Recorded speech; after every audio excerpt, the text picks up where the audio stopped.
Hello! Welcome to my November reading wrap-up. This month was really exciting because I completed my Goodreads reading challenge.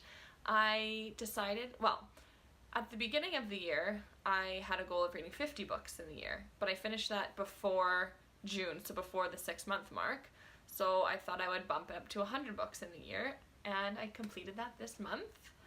I have read now 103 books this year, and yeah, that's a really great achievement. I'm really proud of myself.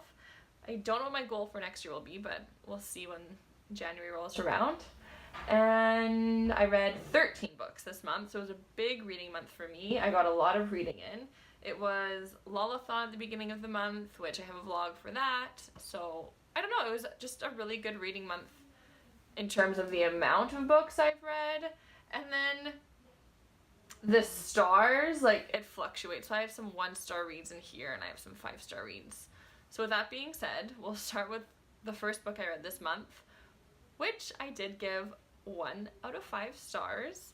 It is called What She Knew by Gilly Macmillan. It's actually a series, so it's the first book in the series of Jim Clemo, who's a detective.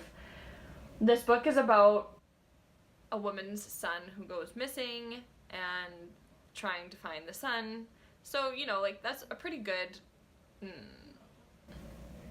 basis for a story, but I just didn't really enjoy the way it went. I just didn't really enjoy it. I gave it 1 out of 5. Not great in my eyes. The second book I read was the first book for the Lullathon, which was The Grown Up, which I really enjoyed. I gave that a 4 to 5. It's a super short story, really good for Halloween, and yeah, really enjoyed it. It's about this woman who poses as a, I guess, psychic is the word, and this woman comes visits her about her husband. She then needs to go to the house to perform some, I don't know, spells, and it's just really interesting and kind of like a psychological book. I don't want to say psychological thriller because I wouldn't say it's a thriller, but I don't know, it's good.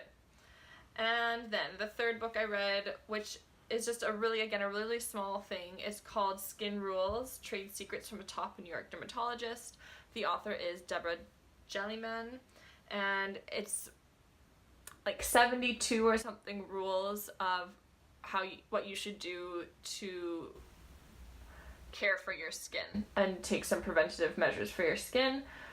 There was some new information, there was some old information, there was some information I agreed with, there was some information I disagreed with, and I just gave it 5 out of 5 because I liked how it was super short. I liked how the rules were really easy to understand, and yeah, I think it was a cool little nifty book to read. The fourth book I read, which was also a book for the Lullathon, was The Dream Thieves, which is the second book in the Raven cycle. I gave this book a 2 out of 5, and the only reason it got 2 and not 1 star is because of the villain. Oh, what's his name? I can't remember his name in the book. I talked about it in my Lullathon vlog, but there's like that one character who is their like enemy, quote unquote, and he is the only reason I gave it an extra star, because he was the only good thing about that book, the only entertaining thing, especially because I did the audiobook, and the voice actor, I loved the way he did that character's voice. So The Dream Thieves is just a lot of turmoil amongst the friends, the love triangle evolves more between Blue and I can't remember their names, Gansey and Adam, and, you know, nothing really significant happens, in my opinion. And then the fifth book, so book number 5, was Landline, and book number 5, and it gets 5 out of 5 stars. I really enjoyed this book by Rainbow Rowell. It's about kind of a workaholic wife and mother who, I don't want to say neglects her husband and kids, but kind of. And it's at Christmas time, so it's really good for a holiday read.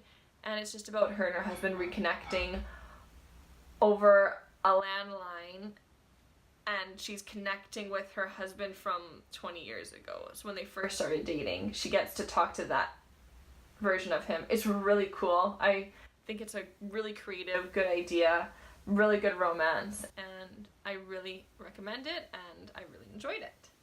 The next book is another 5 out of 5 stars. It's called Behind Her Eyes.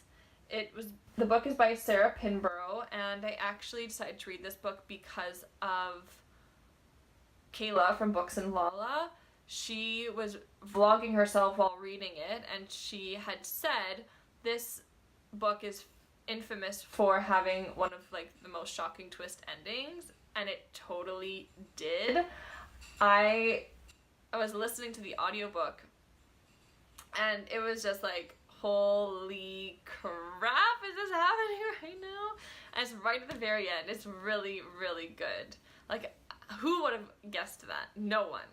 So yeah, that is a good book. And I guess again, basically it's about this woman meets a man on a night out, they kiss, the next day she goes to work, that man is her new boss, and he's not only in the office as her new boss, he's in the office as a married man, which she has no idea about.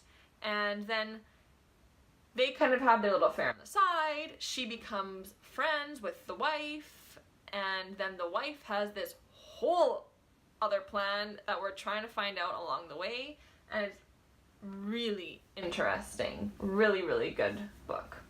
And the next book is also a 5 out of 5 for me. It's called Don't Look Back. It's a YA thriller by Jennifer Armentrout, and it opens up with our main character who was found on the side of a road and has no memory. Like, she has amnesia.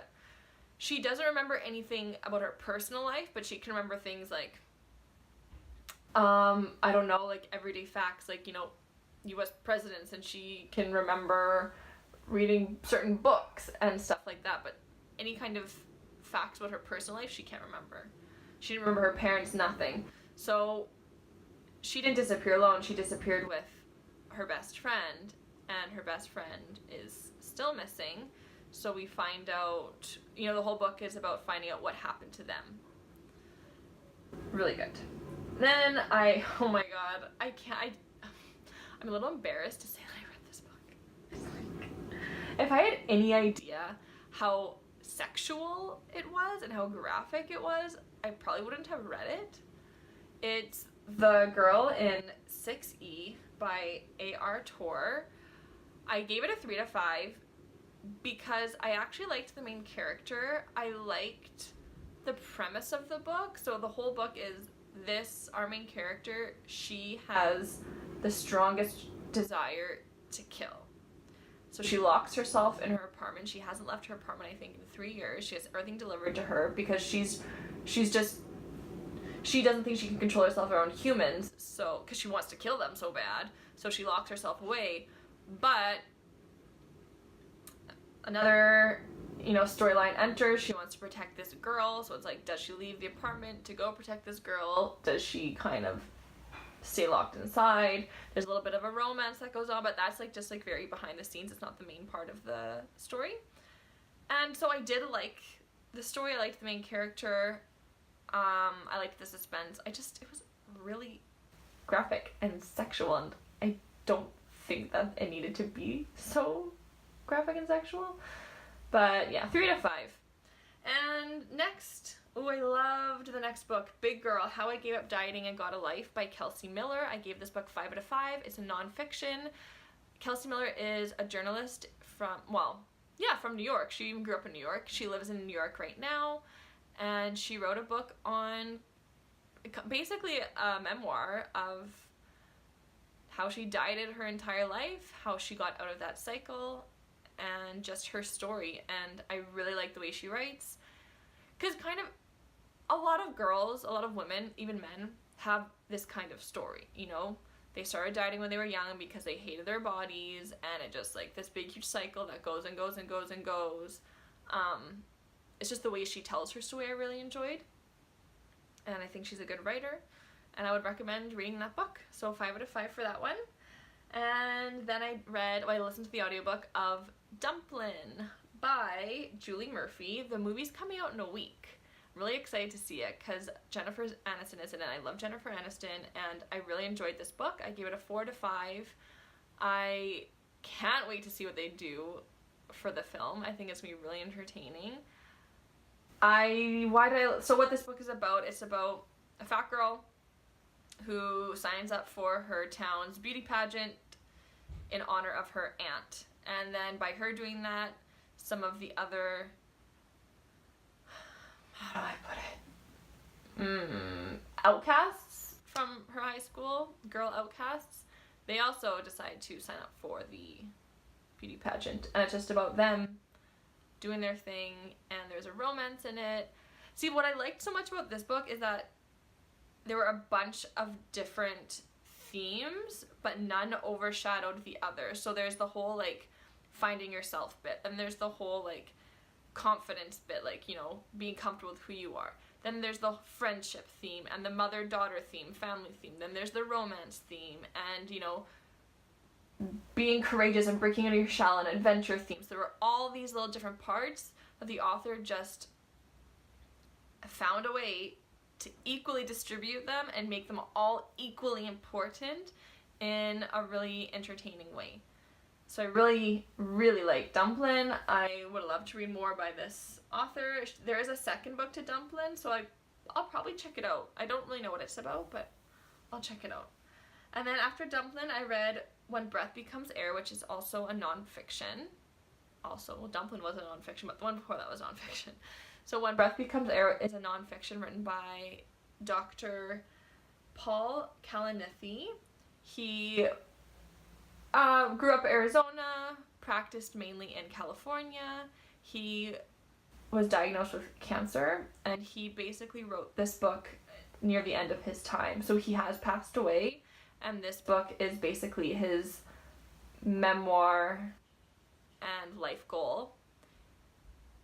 And it's good. I loved the end. The epilogue is written by his wife, which was really beautiful. I know a lot of people have cried reading the epilogue, and it's really interesting to hear about his path as a doctor and then his path as a patient.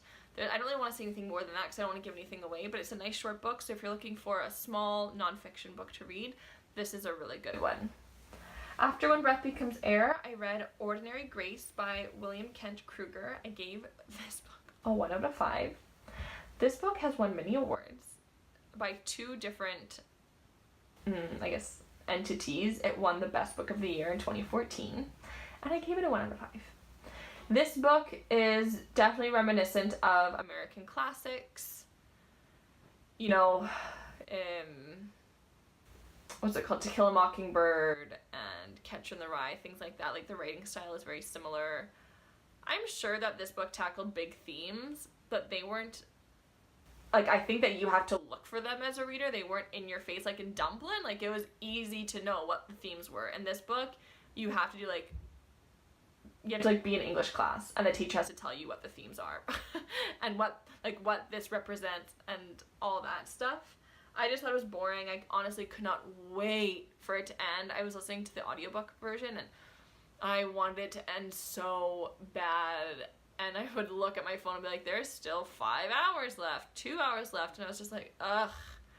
But I did it. I finished it. 1 out of 5. It's about a boy and his family, 1961 in Minnesota, in a small Minnesota town.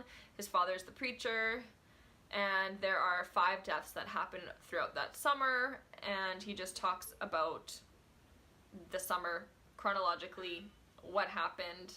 There's a little bit of a mystery, but overall quite boring in my opinion. And the last book I read in the month, I finished this one on November 29th, and I was not expecting to finish it at all. I had no plans to finish it, but I really couldn't put it down, and I just read it. Like, basically I read the last half in one evening. This book was Something Borrowed by Emily Giffin. I gave it a 4 to 5. So you've probably read the book or seen the movie. I love the movie. I can see a lot of people not liking the movie and not liking the book because, to be honest, there's not a lot to it. And the book, well, if you've never seen the movie, you've never seen the book, it's about Darcy and oh god, what's her name? What's the main character's name? Rachel. Okay, sorry. So Rachel and Darcy are best friends. Darcy's engaged to Dax. Dax and Rachel have an affair. And then it's like, is Dax gonna break up with Darcy? Is he gonna be with Rachel? Is he whatever? What's gonna happen? So the book itself is really just about Rachel trying to convince herself that it's okay to have an affair with her best friend's fiance. The movie is a little bit different than the book. It's not as, like the movie I don't find as shallow as the book and as petty as the book. With that being said, I still really enjoyed it because I gave it a 4 out of 5. And I love the movie. I'm gonna watch the movie after filming this video. And yes, those are my 13 books. It was a big reading month and I had a lot of 5 stars, which is great. So thanks for watching this video. I will see you in December. Well, it is December now. It's December 1st. I'll see you again in my next video because I have no idea what it's going to be. I haven't filmed a video in a long time and I don't know what my next video is going to be. So I will see you in that video. Thank you for watching. Bye.